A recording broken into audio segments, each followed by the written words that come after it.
Hello and welcome back to another video here on the Watford Analytics channel. First game of the season done, 1-0 victory over Sheffield United at Vicarage Road. Lots of people obviously very happy with that result, really positive start, and today we're going to go over that a little bit. We're going to talk about kind of the team, lineup, how the game went, kind of where that tactical battle was won and lost.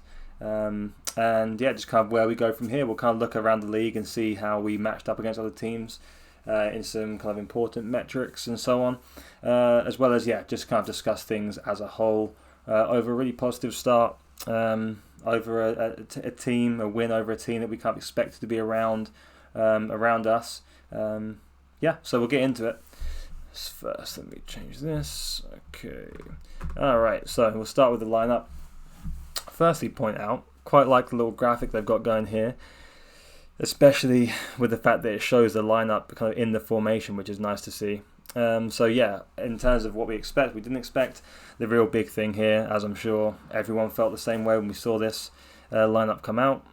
We had Pedro, Emmanuel Dennis and Ismail Assar as a front three, which is, again, obviously really positive.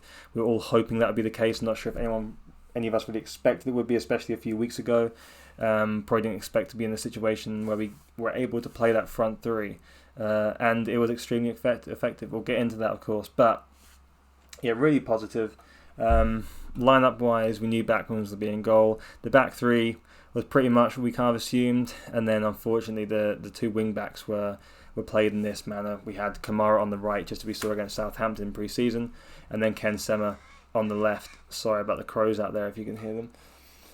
And Ken Sema on the left, so having that left-footed wing back, left-footed wing back on the right, a little bit frustrating. It did hamper us a little bit. Also, maybe the surprise was Kayembe in, and no Tom Bashiru didn't even get onto the bench. There's also Okoye as well, didn't make the bench due to the homegrown rules as well. So that was a little bit of a surprise. Probably the biggest surprise outside of the front three being definitely available. Was cleverly starting, although he is captain, so there was always that chance. But I think we probably thought we'd see Tom Bashiru on Monday. And then we looked through the bench. Ben Hamer, obviously replacing Okoye. Jeremy Ngakia, who, I don't think that right wing back is a good position for him, especially in this team, the way that Rob uses them. But must be a little bit frustrated that he couldn't make the pitch, and you end up having a left-sided wing back switching over to the side. Trista Kong, Dan Gosling, Ray Minaj, but it probably is Minaj, so they go with Minaj, Vacuum Bayo, and then Yasser Espria too. Exciting to see him on the bench, and hopefully he'll get some minutes soon. So kind of going over the team, we'll talk about just kind of let's have a look at. I'm never someone that necessarily relies on these very much, but I'm always curious to see. Actually, I don't rely on them at all, but I'm curious to see how these teams get ranked. So we'll kind of just talk as we're looking through. But in terms of kind of performances, it was nice to see Siriata back in the team, and it seems like a long time since we saw him play consistently. And I know it's the first game of the season, but you think there's a chance that we do see more of him. And I thought he played very well. I thought he did everything you want from a central defender in the back three. We expect him to play there, and of course he did. But able just to be dominant aerially. Physically in the challenge, he's going to be there. You're covering some of his weaknesses, that turning into space, that burst. You're protecting him, and you're also allowing him to play simply. He didn't lose the ball. All you want from that position, don't lose the ball, clear the ball, tackle, win your battles, and you're good to go. And Siriata was great at doing that, so I'm pleased that he was there. Dan Backman as well made a few good saves, promising to see. The back three, as a whole, I thought were decent. I do have some issues or some concerns with Cabaselli at right centre-back. I do think, again, when we get him in space, same as what we talk about Siriata, he can be a little stiff. I worry about him kind of when we're playing against a team that has more dominant wingers and they are going to be throwing more assets down those wide areas. How is Cabaselli going to do in those situations? Can he defend those sorts of situations or not? I'm not entirely sure. I don't feel ultra comfortable there. That's something hopefully we might rectify potentially in Gaspar. And then the left-hand side, I thought Cathcart did pretty well, actually, considering he was playing on that left side. There were a few occasions where he had to use that right foot a little bit awkwardly, and it broke down the momentum somewhat. But he did a job, and I think that's what we can ask for Craig, and I think we're pretty pleased with his performance, I'd say. Wing-backs, kind of what we expected, really. Sema can bulldoze a little bit. He kept his shape pretty well. Wasn't outstanding, but it was decent, I'd say. And Kamara on the other side, he's somewhat hampered by playing on that weak foot. You see him getting down the wing, he tries to put a cross, and it's not quite as precise as it would be, or quite as natural as it would be otherwise. Maybe takes an extra touch, and has to come inside. Now the midfield, I thought, got a lot of not criticism. Well, I guess criticism's fair, but there's a lot of it's divisive. Let's say the decisions or the opinions of people regarding Cleverley and Kayembe in isolation or as a two were quite varied. I think mostly we saw negatives against Cleverley, but there were some against Kayembe too. Now, what I would say is I completely understand the thoughts behind some of those opinions, especially the use of the ball in possession. We were a little bit limited by the two. I'd say Kayembe had a few more glimpses of range of passing, and his job was also a little bit more refined, I'd say, from a defensive standpoint. I think he was, he's there to be more of a defensive presence, but still had the ability to get around the pitch cleverly.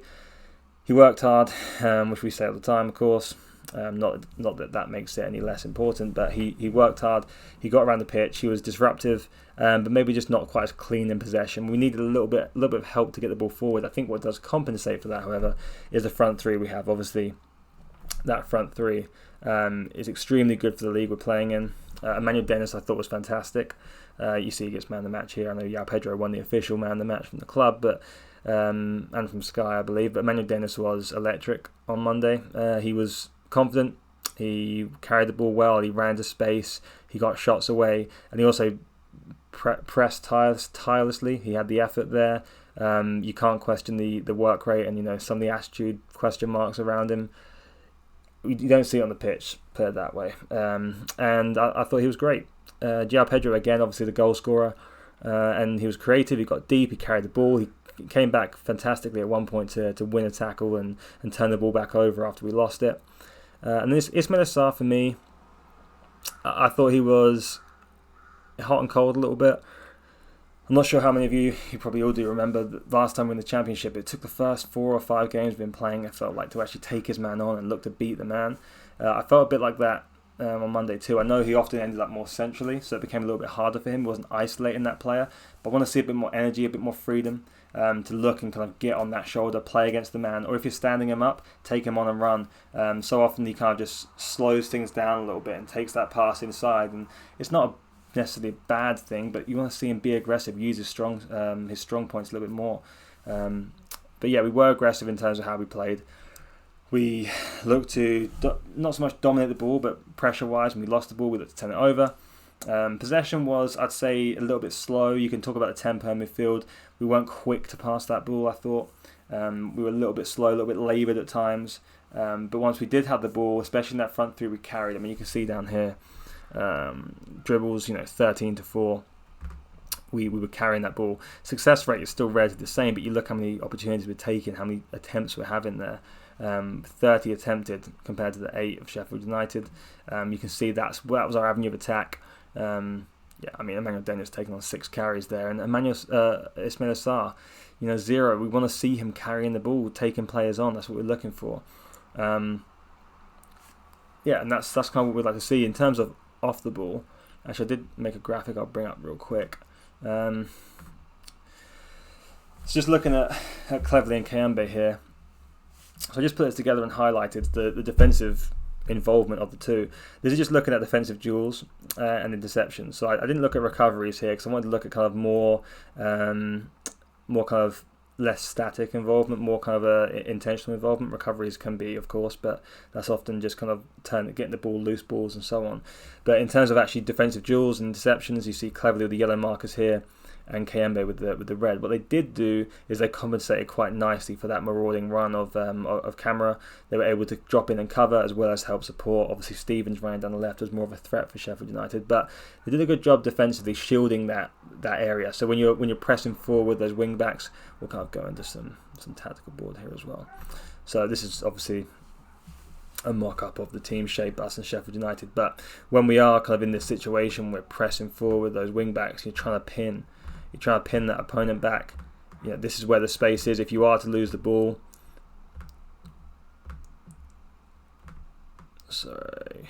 if you are to turn over that ball, and bang, you're playing, then you've got the issue here, right? This is the space. This here is where the area of danger is. Is that ball going to progress up the pitch? And you've got to be able to get those guys in. You've got to be able to play laterally from these defensive midfield positions, and you've got to help out this guy here, especially when we've got the kind of player we do right now in Cabaselli. You've got to be able to help, and they did a good job of shielding that. So that was promising from a defensive standpoint, and I think obviously Rob pleased with that. We need to see that as much as possible at the moment, I'd say. Let's kind of look at a few more of the numbers here from the game, if possible. So start of offensive. So I mean, look, we had 9 shots, 4 on target compared to the 6 of Sheffield United. I think ours were kind of better quality. You can see that actually from the expected goals as well. I think 0.82 to 0.27. The Y-Scout model for XG it's not the best, I don't think. I think that one's a little less favourable than I've seen from other models, but nonetheless, there's still kind of a similar disparity between the two. So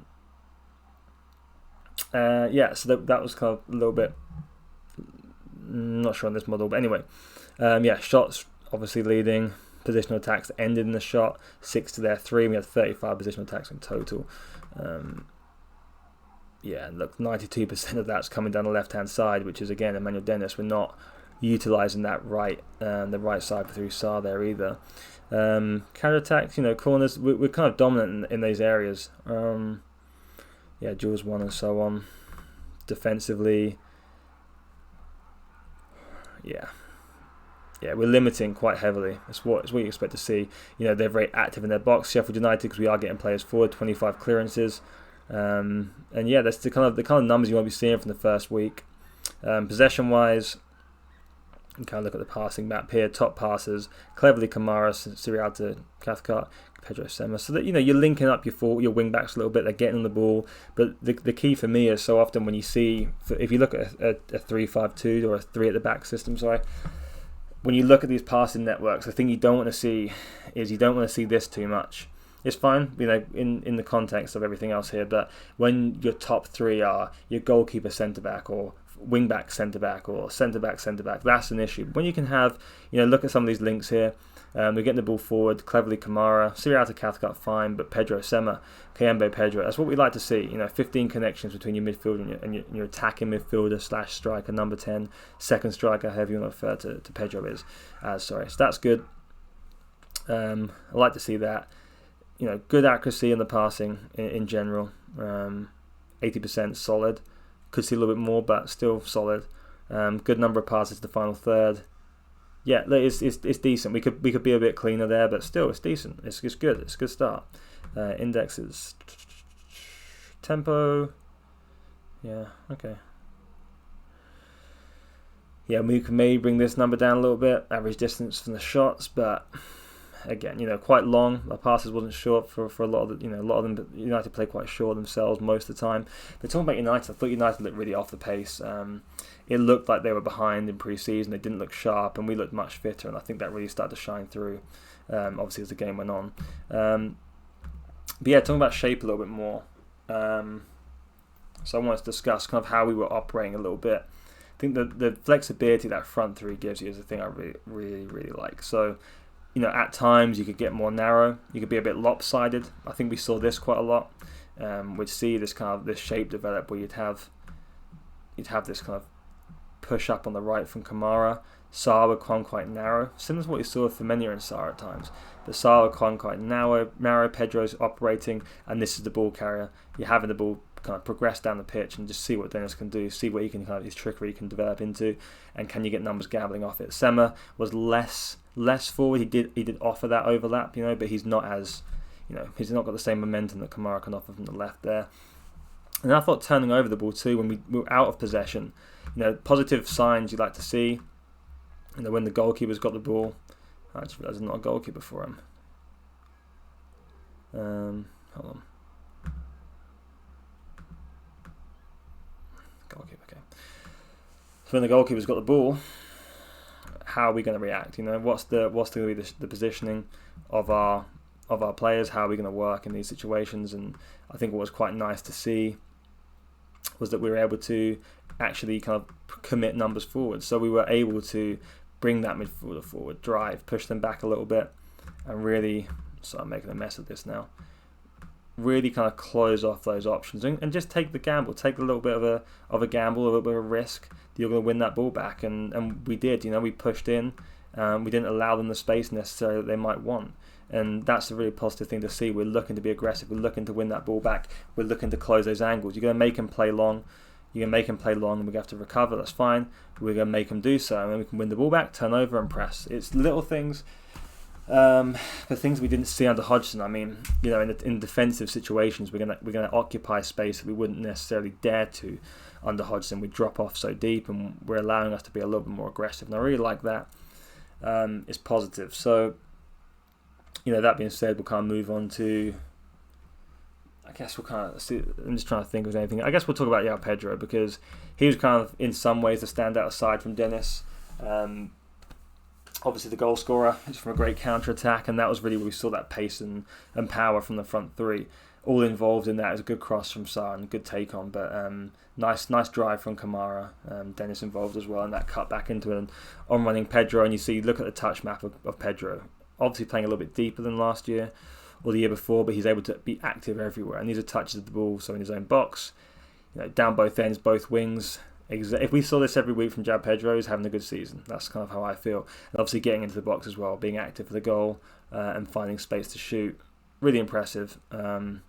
Really pleased with the development of Pedro there, because we've seen him playing so many different roles. We've seen him play as a winger, as a number 10, as a striker, as a striker in a partnership, as a lone striker, all these things. So seeing him develop and find his place, I'm really hoping this is one of the benefits of the new head coach, that we can kind of develop him even further and find a place from the pitch that we can build around. We have tools and weapons around him, the likes of Espria, and obviously Emmanuel Dennis and Sarr right now, players that can be involved. So really positive there.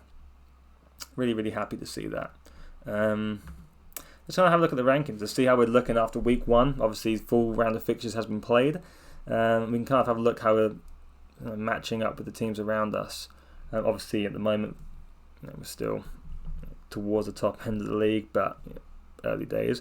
Some good results for the likes of Hull, Millwall, Burnley. I thought there's some kind of impressive. Obviously, the opponents they're playing against are kind of hard to draw too much from in some ways. But again, they picked up a win in the first game of the season, and we'll be looking ahead to West Brom soon. We'll be doing an opposition report, a breakdown for West Brom, looking at their game, looking through their pre-season, and kind of seeing what we can find in terms of West Brom, how we can match up against them. Let's have a look at expected goals the weekend. Again, we'll go off the Y-Scout model because we're here, but I think it's good to always get a broader range of opinion on this. So look at a few different models if you can. But yeah, so XG per shot is one I like to look at as well, just seeing quality. We're a little bit further down. We're not exactly the top. We're around mid-table here. But it's all very relative, right? So we'll look at these just for a bit of fun. But how much you draw from it at this point of the season, you're not picking up on trends necessarily, of course, 'cause it's one game. So we'll draw from it what we can, but we can have a look and just keep tabs on it as we go through week by week or game by game. We'll keep a little mental note of these and see where we're kind of ending up. XG against per shot, pretty solid. Obviously didn't concede, so you'd expect shot quality to be relatively low. But yeah, towards the top end of the table, obviously this is in reverse because it's lower the better sort of situation. Ball possession, I don't think we're going to be too... Although I'm actually surprised you had 54%. I guess maybe not, but against Sheffield United coming into this game, I actually thought would be having less. Again, Sheffield United were quite a lot poorer than I expected. Maybe we should have expected it, seeing the pre-season they had was kind of all over the place, and coming into the season missing the players they are. One versus one dribbling, right at the top there considerably. I mean, you look at the difference there, teams below us, 14 different, it's not nothing, and 46 attempts, it's a lot, which is what we expect. You got that front three, you're going to facilitate them, you've got the wing backs that can carry the ball, especially in Kamara. We're going to be taking a lot of dribbles, and we should be. It's an aggressive way of playing, and we can get bodies into the box to support it, then why not? Touches in the penalty area, again, top 5, good to see. Getting touches in the box, making sure we're active in there, crucial. We've had too many seasons, even the Championship, we've struggled to generate that activity in the box. So that's nice to see. from offensive positions. I'm going to look at the dribbling a little bit quicker. Success rate. Okay, so I mean, considering the attempts, if you're making that many attempts, to be around the top end in terms of success is also, pretty admirable too. 65% is actually. Oh, hold on a second. Okay, yeah, 65% is very good actually. If you can keep that consistently with the quantity that we're going through, then again you're doing pretty well. Actually, we'll go straight to construction for a second. So long passes, interestingly. Now, obviously, we know long passes doesn't necessarily mean hoofs up the pitch. It can be long, lateral. Vertical passing can be accurate. It can be worked on. It doesn't have to be just a hit and hope sort of situation. But we're second behind Burnley, and Burnley again. You watched that game if you did. They weren't just hitting the ball long and hoping. They were having a lot of stretch to their game. They were opening things up and they're trying to open up passing lanes, and that's something we were similarly trying to do. So good to see us actually up there in some ways, because I think it's more of a indication of how we're looking to play rather than saying this kind of negative. Long passes kind of has a negative connotation, but it's not. Key passes up there around the top. Again, we're talking about numbers of 4, 5, and so on. We're still so early on. Deep completions, again, good to see. Yeah, look, we're early on. We're very early on. I'm guessing progressive runs will be quite high up. Total, I guess. Yeah, I mean 16 progressive runs. I don't want to get copyright, so it's not going to show me a map. Yeah, okay. So 16 progressive runs, solid again. We're travelling with the ball, we're expecting it. So, all right, I won't cover this here all day because I'm probably boring you a little bit, but it's interesting for me to see that. And just keep a mental note of those sorts of things. As I said, we'll look at this as we go through, and we'll continue to gauge it. So I guess kind of going now onto the kind of aftermath of the game, celebrations. This is great to see from the club. Rob Edwards after the game. Let's cut that audio. Edwards after the game, going around the stands and getting the players out there, making sure they stay on the pitch, making sure they get round. Really good to see, and you can see the emotion there and the passion from the fans, the coach, the players.